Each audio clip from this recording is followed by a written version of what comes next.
What were the most difficult elements of writing the Daughter of Smoke and Bone trilogy?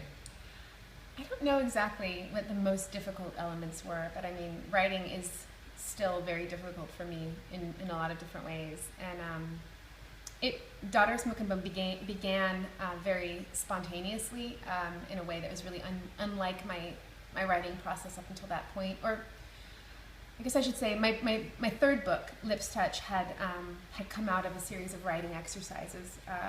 And so those were sort of the beginning of this exercise in trying to be more spontaneous and more open, less controlling of my writing, less perfectionist, less uptight. And so the beginning of Daughter of Smoke and Bone was like that. It just really came out of nowhere in this sort of magical way.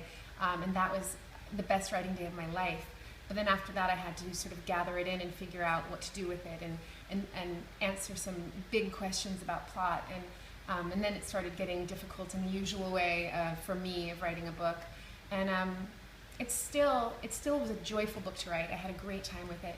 The second book, you know, if you've read the series, you know what I set myself up for with the end of Daughter of Smoke and Bone. So figuring out how to write Days of Blood and Starlight in a way that I could still enjoy and that readers could still enjoy reading, that was a big challenge.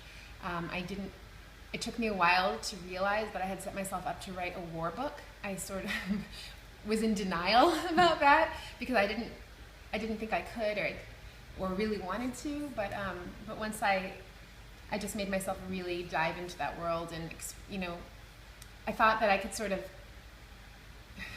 at the beginning of writing Days of Blood and Starlight, I had this idea that I could wrap up all that nasty war stuff really quickly and get back to the kissing, but it didn't work. I realized I had to really take it on and do justice to the huge weight of war that I had set up. So that whole book ended up being, you know, about the conflict, and the part that I thought I could skip over ended up actually being the book.